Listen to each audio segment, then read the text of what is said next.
Assalamualaikum warahmatullahi ta'ala wabarakatuh. Ahlan wa sahlan wa marhaban, sahabat Quran dimanapun berada. Kembali lagi bersama kami di pembelajaran tajwid surah Al-Baqarah.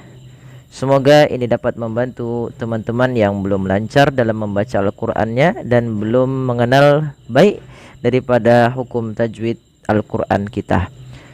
Baik, kita akan mulai dengan membaca basmalah, kemudian atau kita membaca isti'adzah, basmalah, dan juga kemudian kita baca ayatnya. A'udzu billahi minasy syaithanir rajim. Bismillahirrahmanirrahim. ما ننسخ من آية أو ننسها نأتي بخير منها أو مثلها ألم تعلم أن الله على كل شيء qadir. Baik sahabat fillah, insyaallah kita akan coba urai hukum tajwidnya satu persatu dan cara membaca yang baik dalam melafalkan beberapa bacaan Al-Qur'anul Karim. Baik, kita lihat pada lafal ma nansakh. Ma di sini dipanjangkan 2 harokat karena ia kita hukumi dengan bacaan namanya mad tabi'i atau bisa dikenal juga dengan mad asli. Apa itu mad tabi'i atau mad asli? Mad tabi'i adalah mad yang terjadi apabila adanya huruf fathah bertemu dengan alif, huruf kasrah bertemu dengan ya, dan huruf dhammah bertemu dengan waw. Dan di sini ma datang setelahnya huruf alif, maka dihukumi dengan bacaan mad tabi'i. Kemudian pada lafal nansakh, di sini ada hukum bacaan yang kita namakan ikhfa, dan kami tidak tulis agar tidak terlalu banyak daripada pengeditannya. Ikhfa. Ikhfa itu apa, teman-teman? Ikhfa itu membaca di antara izhar dan idgham. Kalau izhar itu bacaan nunnya jelas. Kalau idgham itu bacaan nunnya dimasukkan ke huruf setelahnya, sehingga nunnya masuk kepada huruf, bukan masuk tapi disamarkan. Manansakh. Bukan lagi nansakh atau hilang nunnya, tapi dia samarkan karena dia bacaan ikhfa. Kemudian pada lafal min ayatin, min ada nun mati bertemu hamzah, maka dinamakan dengan bacaan izhar. Suara nunnya harus dibaca dengan jelas. Kemudian pada lafal ayatin ada huruf hamzah berharokat fathah bertemu dengan alif. Ini tidak dibaca dengan namanya mad tabi'i, tapi kita hukumi dengan mad badal. Kenapa? Karena mad badal itu adalah mad yang terjadi ketika adanya hamzah bertemu dengan huruf mad. Ya, bertemu dengan huruf mad, maka dinamakan dengan mad badal. Simpelnya seperti itu, teman-teman. Min ayatin aw nunsiha, tin ada kasrotain atau tanwin bertemu hamzah, sama hukumnya dengan ketika nun bertemu dengan hamzah, harus jelas. Nunsiha ada nun mati.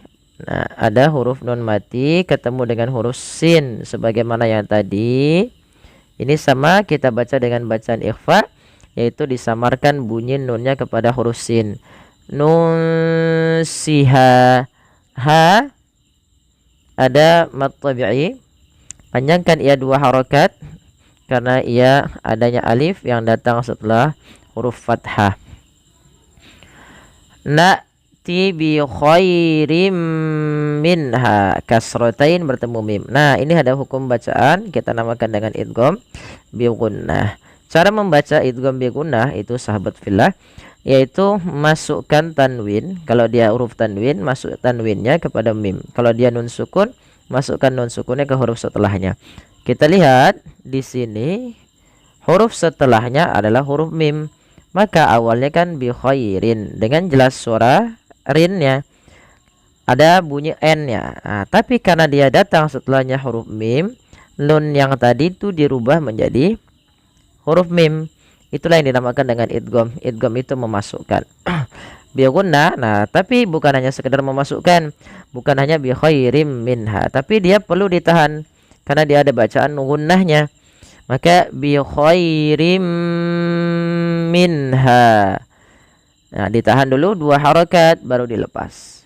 Kemudian pelafal minha sama hukumnya ketika bertemu dengan hamzah, yaitu ada bacaan izhar, yaitu suara suara nunnya diperjelas dengan jelas, minha. Kemudian ha au misliha, ada namanya mad jaiz munfasil. Apa itu mad jaiz munfasil? Mad jaiz munfasil adalah mad yang terjadi apabila ada mad tabi'i bertemu hamzah. Kita lihat pada dasarnya minha itu hanya 2 harokat, minha. Ha 2 harokat, minha. Awalnya 2 harokat karena bertemu dengan huruf hamzah setelahnya, dan hamzah tersebut pada lain kata. Dan inilah yang dinamakan dengan jaiz munfasil. Munfasil artinya terpisah, jaiz itu boleh. Maka panjangnya biasanya dia ditandai dengan tanda seperti ini, itu menandakan dia panjang. Nah, tandanya berbentuk seperti bukan setengah, tanda seperti bendera. Itu menandakan dia panjangnya lebih daripada 2 harokat. Dan di sini kita panjang untuk hanya 4 harokat atau 5 harokat karena ia mad jaiz munfasil. Kemudian misliha. Hati-hati di dalam melafalkan huruf ta, yang mana makhraj dan sifat huruf ta itu berbeda daripada huruf sin. Banyak orang yang salah di dalam membaca huruf ta. Dia membaca dengan sa. Harusnya agar sesuai itu lidah kita tempel dengan 2 gigi sari kita. Sa, sa, sa. Maka misliha, misliha, bukan misliha. Kita coba ulangi ayatnya. Ma nansakh min ayatin aw nunsiha na'ti bi khairim minha aw misliha. Kemudian alam ta'lam anna Allah ala kulli syai'in qadir. Alam ta'lam, mim dan mim jelaskan karena ia ada namanya izhar syafawi, dijelaskan dan tidak boleh tahan, tidak boleh dibaca alam ta'lam dengan menahan bunyi mimnya. Kemudian pelafal annallaha, ada bacaan gunnah yang dimana gunnahnya adalah dimasukkan ke rongga hidung kita suaranya anna, ya, dan dia ditahan sepanjang 2 harokat. Hati-hati jangan menebalkan huruf na, karena na sifat pada dasarnya sifatnya tipis. Anna, bukan annallah gitu ya, annallah, na tipis, Allahnya baru ditebalkan. Di sini kita namakan dengan lam tafkhim.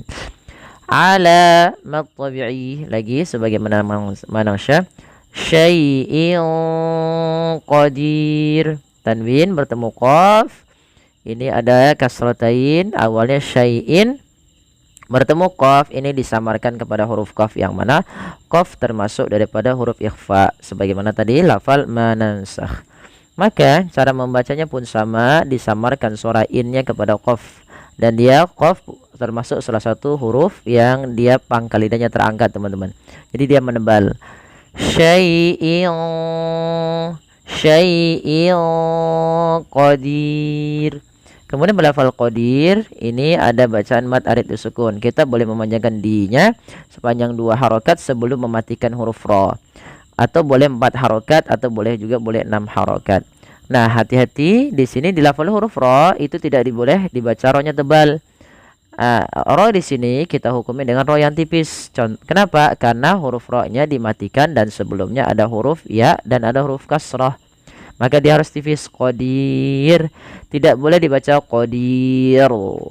Nah, jadi tebal. Nah, itu huruf yang tadi salah. Maka jangan menebalkan huruf ra yang didahului dengan huruf kasrah. Baik, kita coba ulang.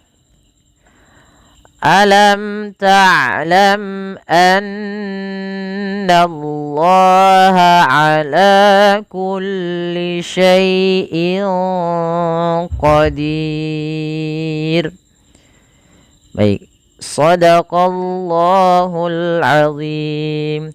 Baik, alhamdulillah teman-teman, kita telah menyelesaikan bacaan kita dan pembelajaran kita pada surah Al-Baqarah ayat 106. Semoga ini bermanfaat bagi sahabat sekalian.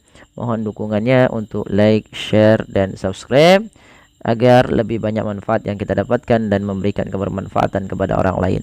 Nabi mengatakan khairun nasi anfa'uhum linnas, sebaik-baik daripada kita yang banyak memberikan manfaat pada orang lain. Demikian, kurang lebihnya mohon maaf. Wabillahi taufiq wal hidayah. Wassalamualaikum warahmatullahi wabarakatuh.